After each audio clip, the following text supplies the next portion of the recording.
ইন্ডিয়াতে 2031 সাল অবধি 40% মানুষ মিডিল ক্লাসের মধ্যে আসবে। এর মানে ভারতের প্রায় অর্ধেক মানুষ মধ্যবিত্তের ফাঁদের জালে আটকে থাকবে। আপনার কি মনে হয়, যে মধ্যবিত্ত পরিবারে জন্ম নেয় সে মধ্যবিত্ত হয়েই মারা যায় কেন? আর এমন কী কারণ আছে যার জন্য প্রায় 500 মিলিয়ন লোক এই মধ্যবিত্তের ফাঁদের মধ্যে আটকে আছে? এর কারণ আমি বলছি। এই নয় যে তারা কম টাকা আয় করে, বরং তারা যেই পরিমাণ টাকা আয় করে সেই টাকাগুলিকে সঠিকভাবে ম্যানেজ করতে পারে না। আর এটাই স্বাভাবিক, কারণ মানি ম্যানেজমেন্ট বা টাকার সঠিক ব্যবহার না আমাদের স্কুলে শেখানো হয় আর না আমাদের বাবা মা আমাদের শেখায়। তাই আজ আপনারা এই ভিডিওটির শেষ পর্যন্ত এমন কিছু পদ্ধতি শিখে যাবেন যেগুলিকে আপনার জীবনে আপনি ইমপ্লিমেন্ট করলে আপনিও এই মধ্যবিত্তের ফাঁদ থেকে খুব সহজেই বার হতে পারবেন এবং একটি সুন্দর জীবন অতিবাহিত করতে পারবেন। আর আপনার সেই প্রত্যেক বন্ধুদের এই ভিডিওটি অবশ্যই শেয়ার করুন, যাতে তারা এই মধ্যবিত্তের ফাঁদ থেকে খুব সহজেই বেরিয়ে আসতে পারে। আজ আমরা ডেভিড বাকের দ্য অটোমেটিক মিলিনিয়ার বইটি থেকে এমন কিছু টাইমলেস প্রিন্সিপাল শিখব যা আমাদের মধ্যবিত্ত পরিবার থেকে বার হয়ে মিলিনিয়ার হতে সাহায্য করবে। তাই ভিডিওটিতে শেষ পর্যন্ত টিকে থাকুন।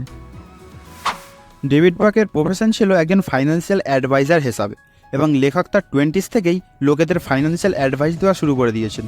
লেখক তার নলেজ তাদের সঙ্গে শেয়ার করতেন যাদের বয়স ছিল 40 থেকে 50-এর মধ্যে।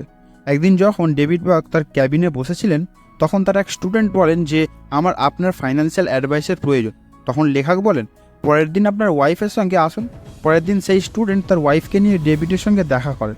তাদের দুজনকে দেখে খুব সাদামাটা মানুষগুলো মনে হচ্ছিল এবং ডেভিডেরও এটাই মনে হচ্ছিল। স্টুডেন্টটির নাম ছিল জিম এবং তার স্ত্রীর নাম ছিল সুজে। জিমের বয়স ছিল 50। জিম ডেভিডকে তার নিজের ব্যাপারে বললেন তিনি গত 30 বছর ধরে একটি কোম্পানিতেই কাজ করেন যেখানে তার অ্যানুয়াল স্যালারি $40,000, যেটাকে আমেরিকায় অ্যাভারেজ স্যালারি হিসাবে ধরা হয়। এসব জানার পর ডেভিড জিমকে জিজ্ঞাসা করেন, আপনার কাছে কি রিটায়ারমেন্ট করার মতো টাকা আছে?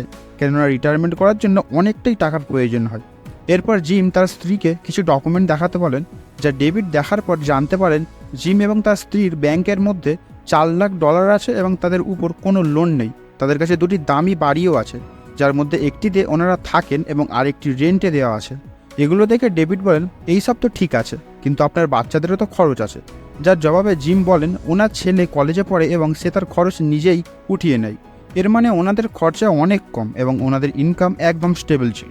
এরপর ডেভিড ওনাদের নেটওয়ার্থ ক্যালকুলেট করেন, যা $1 মিলিয়ন বেশি ছিল।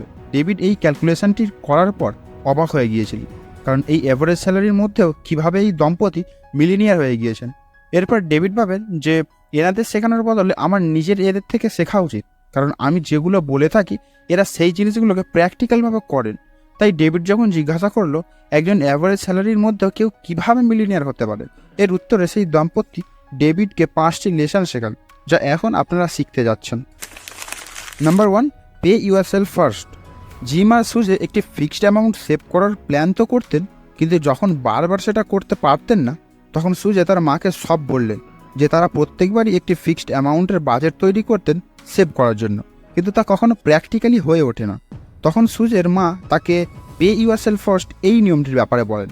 সুজের মা বলেন প্রথমেই তাদের সেভিংসের অ্যামাউন্টটিকে আলাদা করে রাখা উচিত, তারপর বাকি টাকা তাদের নিডস এবং ওয়ান্টসের উপর খরচ করা উচিত।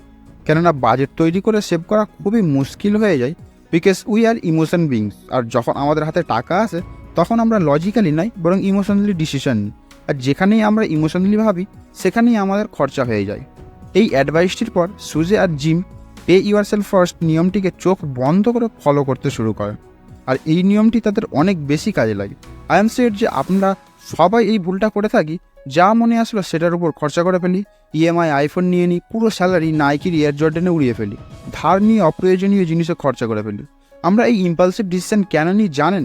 কারণ আমাদের মাথায় এটা ঢোকানো হয়েছে যে আমরা একবারই বাঁচবো, আমাদের একটাই জীবন, তাই যা মনে আসে তাই নিয়ে ফেলি। ঠিক আছে, আপনি এমন জীবন কাটাতে চান কোনো ব্যাপার নয়, কিন্তু যখন আপনি এটা দেখবেন যে আপনারই কিছু বন্ধু এখন অনেক ধনী হয়ে গেছে কিন্তু আপনি এখনও সেই মধ্যবিত্তের মতোই জীবন কাটাচ্ছেন, তখন আপনি অনেক বেশি পস্তাবেন।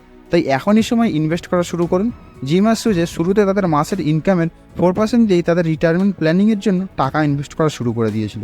এরপর ধীরে ধীরে তারা তাদের ইনকামের 10% অ্যামাউন্ট সেভ এবং ইনভেস্ট করা শুরু করেছিল, এবং ঠিক এইভাবেই কন্টিনিউয়াসলি কোনো মাস কামাই না করে ইনভেস্ট করতেন।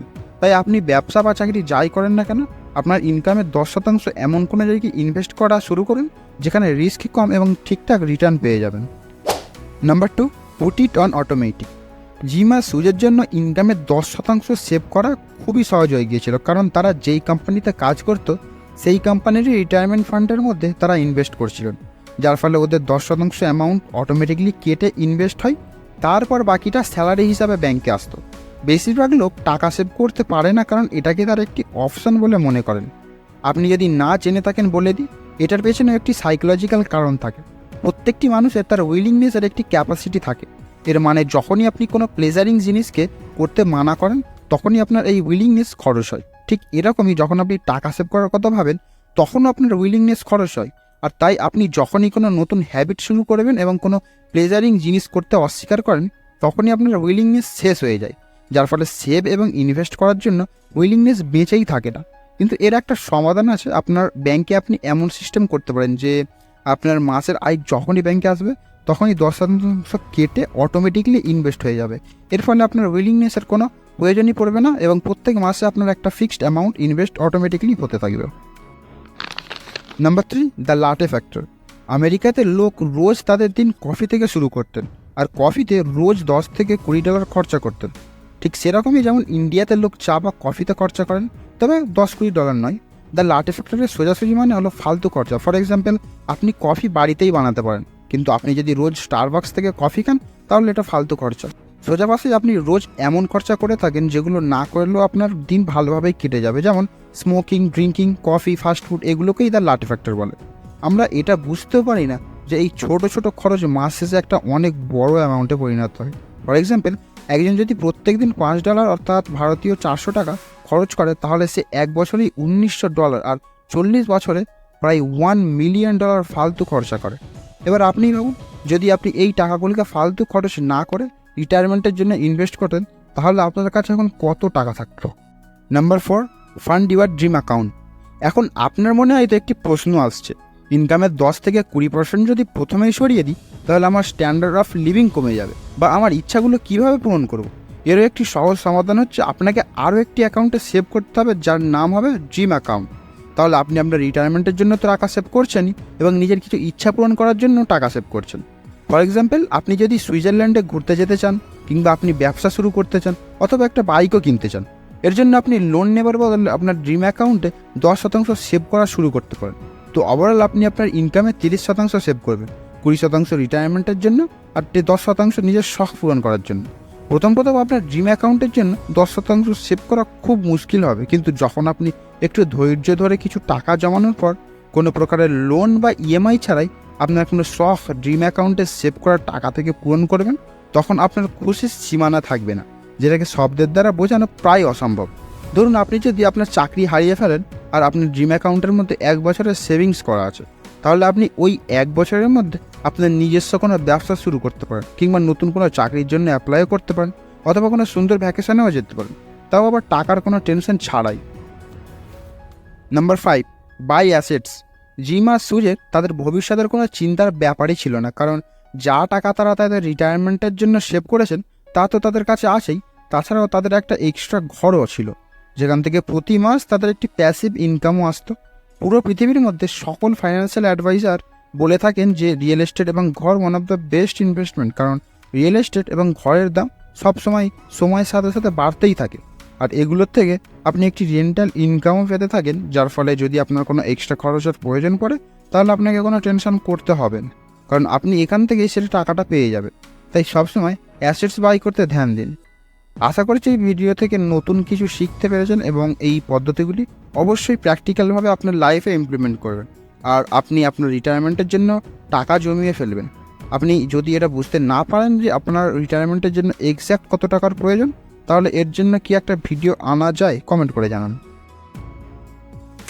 ভিডিওটি যদি আপনার ভালো লাগে তাহলে অবশ্যই আমাদের চ্যানেলটিকে সাবস্ক্রাইব করে আমাদের গ্রো করতে সাহায্য করুন, আর নেক্সট কোন টপিকে আপনাদের ভিডিও চাই আমাদের অবশ্যই কমেন্টে জানান। Finally, thanks for watching.